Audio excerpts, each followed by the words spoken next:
नमस्कार, मैं अजय कुमार अनुरागी, अध्यापक SPI inter college civil line Jhansi. बच्चों, आज हम राजनीतिक विज्ञान कक्षा 12 स्वतंत्र भारत में राजनीति के अध्याय 3 नियोजित विकास की राजनीति का अध्ययन करेंगे। जैसा कि बच्चों हम जानते हैं, आज़ादी के बाद के शुरुआती 2 दशकों में आधुनिक भारत के निर्माण के प्रयास हुए, जिसमें देश को 3 प्रमुख चुनौतियों का सामना करना पड़ा। भारत को एकता के सूत्र में बांधना, लोकतंत्र को कायम रखना और आर्थिक विकास और नियोजन या भारत में इस तरह से नियोजन स्थापित करना ताकि भारत का आर्थिक विकास संपन्न हो सके।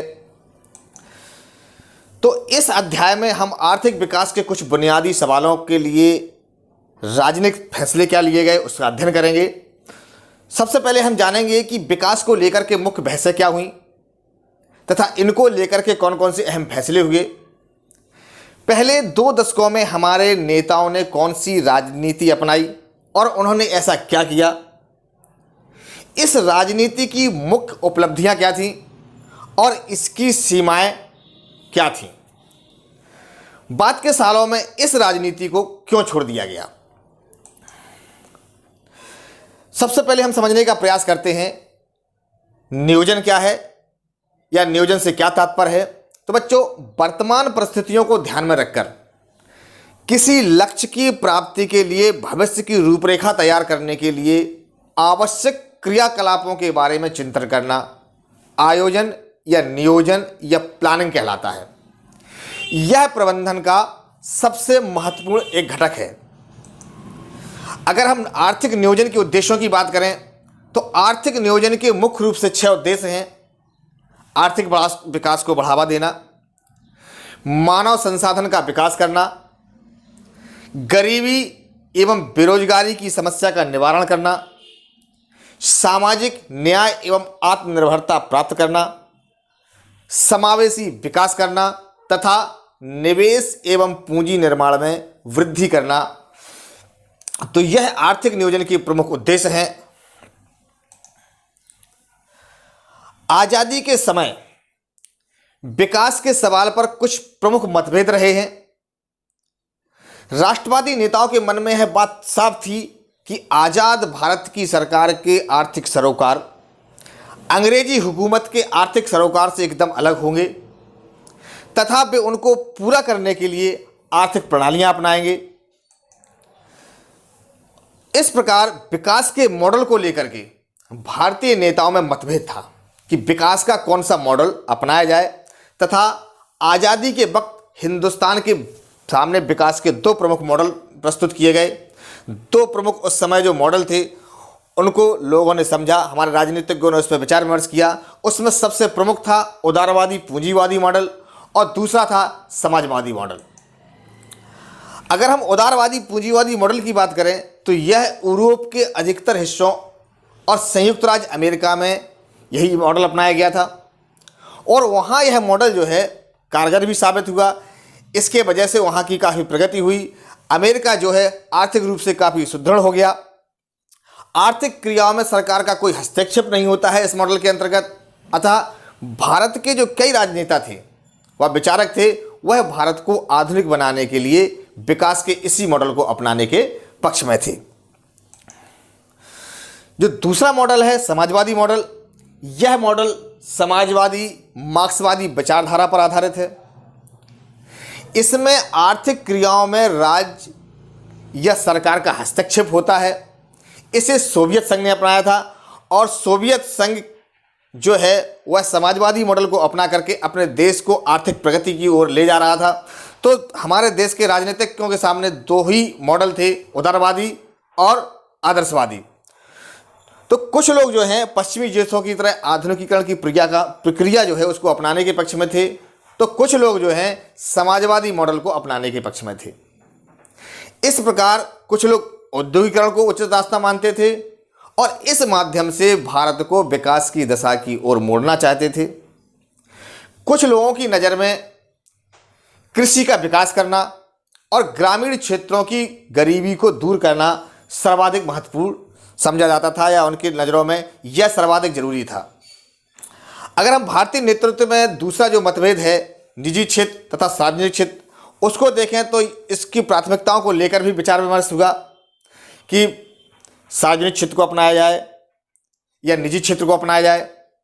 कुछ लोग निजी क्षेत्र को तथा कुछ लोग सार्वजनिक क्षेत्र को प्राथमिकता देने के पक्ष में थे। इन सभी विचारों को लेकर के सरकार असमंजस में थी कि विकास का जो मॉडल है हमारे देश में, वो किस मॉडल को अपनाया जाए, किस मॉडल को सबसे पहले प्राथमिकता दी जाए, निजी क्षेत्र को अपनाया जाए या सार्वजनिक क्षेत्र को अपनाया जाए। इन सब बातों को लेकर के अंत में जो मतभेद थे उनको बातचीत के द्वारा हल निकाला गया। फलस्वरूप भारत में जो है मिश्रित अर्थव्यवस्था के मॉडल को अपनाया गया, जिसमें निजी एवं सार्वजनिक क्षेत्र दोनों आते हैं। औद्योगिकरण और कृषि दोनों को समान रूप से महत्व दिया गया और इस प्रकार से कृषि तथा उद्योग को समान रूप देते हुए उनको महत्व दिया गया और उस तरह से नीति अपनाई गई। तो मतभेदों के बावजूद जो है क्या हुआ, एक बिंदु पर आकर के सभी सहमत हो गए कि विकास का काम जो है निजी हाथों में नहीं सौंपा जा सकता है और सभी के लिए आवश्यक है कि विकास का एक खाका अथवा एक योजना तैयार की जाए। तो इस योजना को तैयार करने के लिए अर्थव्यवस्था के पुनर्निर्माण के लिए नियोजन के विचार को 1940 और 1950 के दशक में पूरे विश्व में जन समर्थन मिला हुआ था। यूरोप महामंदी का शिकार होकर कुछ सबक सीख चुका था। इन सभी बातों के कारण नियोजन के पक्ष में दुनिया भर में हवा बह रही थी। तो सब यह चाहते थे या सारे देश के हमारे जो राजनीतिक थे वो इस पक्ष में थे कि किसी ना किसी प्रकार से देश में इस प्रकार से एक नियोजन नीति अपनाई जाए ताकि देश का जो आर्थिक विकास है वह संभव हो सके। तो सबसे पहले हम समझते हैं कि जो अमेरिका की 1930 की महामंदी थी वह क्या थी और किस कारण से महामंदी का असर हमारी राजनीति के नियोजन पर पड़ा, नियोजित राजनीति अपनाई गई। तो यह जो अमेरिका की महामंदी थी यह दुनिया की अर्थव्यवस्था की सबसे खराब समय था। तो इसको महामंदी को समझने से पहले हम सबसे पहले समझने का प्रयास करते हैं कि मंदी क्या है। मंदी वो अवस्था है जिसमें लोगों को खरीदने की क्षमता खत्म हो जाती है, दुकानों पर सामान अनबिका रह जाता है, यानी बिकता नहीं है और इस तरह डिमांड खत्म हो जाती है और डिमांड खत्म होने से फैक्ट्रियां भी बंद होने लगती हैं और लोगों के रोजगार भी खत्म होने लगते हैं। अमेरिका से हुई आर्थिक मंदी ने सारी दुनिया को अपनी चपेट में ले लिया था। वर्ष 1923 में अमेरिका का शेयर बाजार चढ़ना शुरू हुआ और चढ़ता ही चला गया, लेकिन 1929 तक आते आते अस्थिरता के संकेत आने लगे और आखिरकार यह बुलबुला जो है 24 अक्टूबर 1929 को फूटा। 29 अक्टूबर 1929 को अमेरिकी शेयर बाजार फिर लुढ़का और 14 अरब डॉलर का नुकसान दर्ज किया गया। बाजार होने तक 12% की गिरावट आ चुकी थी। लाखों लोगों की बचत हवा हो गई थी। इस दिन मंगलवार था, इसलिए इसे ब्लैक ट्यूसडे के नाम से भी जाना जाता है। बच्चों, यह शब्द आपको ध्यान रखना है। ब्लैक ट्यूसडे क्या है, यह अक्सर कंपटीशन में पूछा जाता है। यह आपके इंटर के एग्जामिनेशन में भी आ सकता है। ब्लैक ट्यूसडे से आपका क्या तात्पर्य है। अब समझते हैं कि उस महामंदी का आखिर क्या कारण था। तो हालांकि जो 1930 की महामंदी थी उसका कोई एक कारण नहीं था, लेकिन बैंकों का विफल होना और शेयर बाजार का भारी गिरावट होना इसका प्रमुख कारण माना जाता है। इससे क्या होगा, जो शेयर धारक थे उनको बहुत अधिक चपत लगी और लगभग 40 अरब डॉलर का वहां पर इस शेयर मार्केट में सफाया हो गया। अमेरिकी शेयर बाजार में गिरावट का इतना मनोवैज्ञानिक असर पड़ा कि वहां के लोगों ने अपने खर्चे में 10% तक की कमी कर दी, जिससे मांग प्रभावित हुई। लोगों ने खरीदारी बंद कर दी, जिससे कंपनियां बंद होने लगीं और नौकरियां जाने लगीं। इसी को देख करके अमेरिका की जो क्रांति जो महामंदी थी उसको देखते हुए भारत ने भी यह सोचा कि क्यों ना भारत में एक योजना आयोग का गठन किया जाए। एक नियोजित राजनीति के तहत हमारे देश को आर्थिक प्रगति दी जाए। तो इसके तहत योजना आयोग का गठन किया गया। तो योजना आयोग जो है, इसकी स्थापना मार्च 1950 में भारत सरकार ने एक सीधे साधे प्रस्ताव के जरिए की थी। यह आयोग एक सलाहकार की भूमिका निभाता है और इसकी सिफारिशें तथा तभी प्रभावकारी हो पाती हैं जब मंत्रिमंडल उन्हें मंजूरी देता है। नीति आयोग, जैसा कि आपको पता है कि वर्तमान में जो योजना आयोग है उसका नाम बदल करके नीति आयोग रख दिया गया है। भारत सरकार ने जो योजना बनाई थी, इसके स्थान पर एक नई संस्था नीति आयोग, जिसको राष्ट्रीय भारतीय परिवर्तन संस्था अर्थात national institute for transforming India कहा जाता है। यह संस्था 1 जनवरी 2015 को अस्तित्व में आई। इस योजना आयोग के या नीति आयोग के जो प्रमुख उद्देश्य हैं, उसमें स्त्री और पुरुष सभी नागरिकों को आजीविका के पर्याप्त साधनों का बराबर अधिकार है। समुदाय के भौतिक संसाधनों की मिल्कियत और नियंत्रण को इस तरह बांटा जाएगा कि उससे सर्व सामान्य की भलाई हो, और अर्थव्यवस्था का संचालन इस तरह नहीं किया जाएगा कि धन अथवा उत्पादन के साधन एकाध जगह केंद्रित हो जाएं और जन सामान्य की भलाई बाधित हो। अर्थात जो अर्थव्यवस्था का संचालन होगा वो पूर्ण रूप से स्वतंत्र होगा, ताकि सर्व सामान्य या जन सामान्य की भलाई उसमें निहित हो। इसके आधार पर हमारे देश के जो उद्योगपति थे, उन्होंने एक प्लान तैयार किया जिसको हम बॉम्बे प्लान कहते हैं। उसको भी हम समझते हैं। हम लोग आमतौर पर सोचते हैं कि जो निजी निवेशक होते हैं, मसलन जो उद्योगपति और बड़े व्यापारी या बड़े उद्यमी हैं, वह नियोजन के पक्ष में नहीं होते हैं। वे खुली अर्थव्यवस्था चाहते हैं जहां पूंजी के बहाव पर सरकार का कोई अंकुश ना हो। वो नहीं चाहते हैं कि सरकार उन्हें अपने अंदर में रखे। लेकिन भारत में ऐसा नहीं हुआ। 1944 में उद्योगपतियों का एक तबका, जिसमें 8 प्रमुख उद्योगपति थे, आप यहाँ को देख रहे हैं, जिसमें सर पुरुषोत्तम दास ठाकुर दास, JRD टाटा, घनश्याम दास बिरला जी, अर्धेश्वर दलाल, सर श्री राम, कस्तूर भाई लाल भाई, AD श्रॉफ और जान मथाई। ये हमारे देश की वो महान हस्ती हैं, वो महान उद्योगपति हैं जिन्होंने अपने निजी स्वार्थ को छोड़ करके देश की प्रगति में अपना योगदान दिया और सरकार के समक्ष एक प्रस्ताव रखा, जिस प्रस्ताव को बॉम्बे प्लान कहा गया। इस समूह ने देश में नियोजित अर्थव्यवस्था चलाने का एक संयुक्त प्रस्ताव तैयार किया था। इसमें नियोजित अर्थव्यवस्था को स्वीकार किया गया। इसने विदेशी पूंजी निवेश रहित योजना का प्रस्ताव रखा। राज्य का अर्थव्यवस्था के संचालन महत्वपूर्ण भूमिका को रेखांकित किया। अर्थात उन्होंने अपने निजी स्वार्थ को त्यागते हुए भारत सरकार के सहयोग प्रदान किया, निजी क्षेत्र में जाने के लिए तैयार हुए, और इसी प्लान को बॉम्बे प्लान या टाटा बिरला प्लान के नाम से भी जाना जाता है। बॉम्बे प्लान की मंशा थी कि सरकार जो है औद्योगिक तथा अन्य जो आर्थिक निवेश के क्षेत्र हैं में बड़े कदम उठाए। इस तरह चाहे वो दक्षिणपंथी रहे हों या वामपंथी रहे हों, उस वक्त सभी चाहते थे कि देश एक नियोजित अर्थव्यवस्था की राह पर चले। तो अभी बच्चों हम समझते हैं कि जो वामपंथ है और दक्षिणपंथ क्या है। तो वामपंथ से अमूमन उन लोगों की तरफ संकेत किया जाता है जो गरीब और पिछड़े समूह की तरफदारी करते हैं और उन तबकों को फायदा पहुंचाने का वाली योजना या सरकारी नीतियों का समर्थन करते हैं, जो कि गरीबों को और पिछड़ों को ज़्यादा प्रोत्साहित कर सके, उनको ज़्यादा मदद दे सके। भारत की बात करें तो यहाँ जो मार्क्सवादी पार्टियाँ को वामपंथी पार्टियाँ कहा गया है। दक्षिणपंथी क्या है या दक्षिणपंथ क्या है?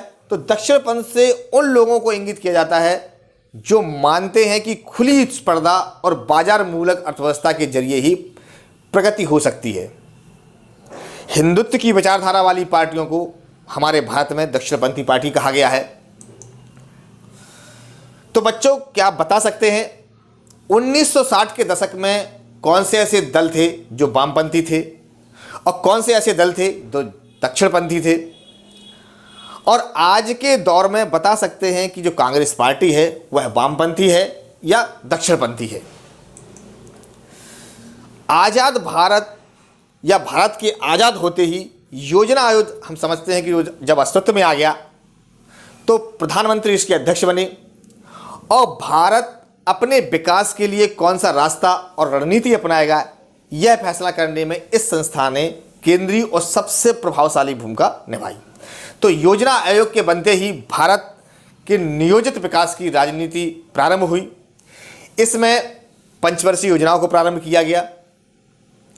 सोवियत संघ की तरह भारत के योजना आयोग ने भी पंचवर्षीय योजनाओं का विकल्प चुना। इसके पीछे एक सीधा साधा विचार था कि भारत सरकार अपनी तरफ से एक दस्तावेज तैयार करेगी जिसमें अकेले 5 सालों के लिए उसकी आमदनी और खर्च की योजना निहित होगी। इस प्रकार भारत में पंचवर्षीय योजनाओं की शुरुआत हुई। तो सबसे पहली जो पंचवर्षीय योजना है वो 1951 से लेकर के 1956 के बीच चली। प्रथम पंचवर्षीय योजना की कोशिश देश को गरीबी के मकड़जाल से निकालने की थी, क्योंकि जब भारत स्वतंत्र हुआ था उस समय हमारे देश की आर्थिक स्थिति थी बहुत ही खराब हो चुकी थी या बहुत खराब थी। हम लोगों को विभाजन देखना पड़ा, तत्कालीन कुछ युद्ध भी हमें झेलने पड़े। तो इस योजना को तैयार करने वाले जो प्रमुख विशेषज्ञ थे उसमें के.एन. राज थे और इस युवा अर्थशास्त्री की दलील थी कि अगले 2 दशकों तक अर्थात अगले 20 वर्षों के लिए भारत को अपनी चाल जो है आर्थिक प्रगति की वो धीमी रखनी चाहिए। तो भारतीय नेतृत्व ने यह अनुभव किया कि विभाजन के बाद क्षेत्र पर जो नकारात्मक प्रभाव पड़ा है, इसलिए पहली पंचवर्षीय योजना में ज़्यादा जोर जो है कृषि क्षेत्र पर होना चाहिए। इस योजना के अंतर्गत बांध और सिंचाई के क्षेत्र में अत्यधिक निवेश किया गया। भाखड़ा नांगल जैसी विशाल परियोजना के लिए बड़ी बड़ी धनराशि आवंटित की गई। दूसरी पंचवर्षीय योजना जो है वो 1956 से लेकर के 1961 के बीच में रही। इस दूसरी पंचवर्षीय योजना में भारी योजनाओं के विकास पर जोर दिया गया। पीसी महालनोबिस के नेतृत्व में अर्थशास्त्रियों और योजनाकारों की एक टोली ने यह योजना तैयार की थी। तो दूसरी पंचवर्षीय योजना का जो मुख्य उत्तरदायित्व था वो पीसी महालनोबिस के ऊपर था। पहली योजना का मूलमंत्र जहां धीरज था, वहीं दूसरी योजना का जो मूल मंत्र था वह था तेज गति और संरचनात्मक बदलाव करने का, अर्थात हमें तेज गति से अपने भारत की प्रगति करनी है। तो सरकार ने देसी उद्योगों को संरक्षण देने के लिए आयात पर भारी शुल्क लगाया। औद्योगिकरण पर दिए गए जोर ने भारतीय व्यवस्था के विकास को एक नया आयाम दिया, अर्थात उस समय जो है उद्योगों को अत्यधिक महत्व दिया गया। दूसरी पंचवर्षीय योजना थी जो उद्योग आधारित थी, अर्थात इसमें उद्योगों को प्रोत्साहित किया गया था। इसके बाद जो मुख्य विवाद आया तो शुरुआती दौर में विकास की जो रणनीति अपनाई गई उन पर बड़े सवाल उठे। यहाँ हम ऐसे 2 सवालों की चर्चा करेंगे जो आज भी प्रासंगिक हैं। उसमें कृषि बनाम उद्योग और निजी क्षेत्र बनाम सार्वजनिक क्षेत्र। अगर हम कृषि बनाम उद्योग की बात करें तो स्वतंत्रता प्राप्ति के पश्चात विकास को गति देने के लिए पंचवर्षीय योजना को अपनाया गया था। प्रथम पंचवर्षीय योजना में ज़्यादा जोर कृषि क्षेत्र पर था, जबकि दूसरी पंचवर्षीय योजना में भारी उद्योगों पर जोर दिया गया था। कुछ लोगों का मानना था कि दूसरी जो पंचवर्षीय योजना में कृषि के विकास की रणनीति का अभाव था और इस योजना के दौरान उद्योगों पर जोर देने के कारण खेती और ग्रामीण इलाकों में चोट पहुंची। कुमारप्पा जैसे गांधीवादी अर्थशास्त्रियों ने एक वैकल्पिक योजना का खाका प्रस्तुत किया जिसमें ग्रामीण उद्योगों पर ज़्यादा जोर दिया गया था। चौधरी चरण सिंह ने भारतीय अर्थव्यवस्था के नियोजन में कृषि को केंद्र में रखने की बात बड़े सुविचारित और दमदार ढंग से उठाई थी। चौधरी चरण सिंह कांग्रेस पार्टी में ही थे और बाद में उससे अलग होकर उन्होंने भारतीय लोकदल नामक एक पार्टी बनाई। उन्होंने कहा कि नियोजन से शहरी और औद्योगिक तबके समृद्ध हो रहे हैं और इसकी कीमत हमारे किसानों और ग्रामीण जनता को चुकानी पड़ रही है। तो कई अन्य लोगों का सोचना था कि औद्योगिकरण उत्पादन की वृद्धि दर को तेज किए बगैर गरीबी के मकड़जाल से छुटकारा नहीं मिल सकता है। इन लोगों का तर्क था कि भारतीय अर्थव्यवस्था के नियोजन में खाद्यान्न के उत्पादन को बढ़ाने की रणनीति भी अपनाई जानी चाहिए। दूसरा जो विवाद था वह था निजी क्षेत्र बनाम सार्वजनिक क्षेत्र का। तो विकास के दो जाने माने मॉडल निजी क्षेत्र एवं सार्वजनिक क्षेत्र योजनाकारों के समक्ष थे। पूंजीवादी मॉडल में जहां विकास का काम पूर्णतः निजी क्षेत्र में भरोसे था, भारत ने यह रास्ता नहीं अपनाया था। भारत ने विकास का जो समाजवादी मॉडल भी नहीं अपनाया, जिसमें निजी संपत्ति को खत्म कर दिया जाता और हर तरह के उत्पादन पर राज्य का नियंत्रण होता।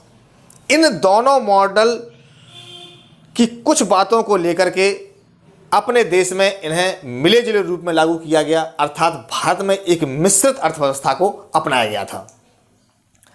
तो इसके पक्ष में जो तर्क थे कि यदि भारतीय अर्थव्यवस्था में निजी क्षेत्र को छूट दी जाती है तो भारत में औद्योगिक विकास अधिक होता, जिससे देश के विकास में वृद्धि होती। देश में गरीबी पर भी कुछ हद तक नियंत्रण किया जा सकता था।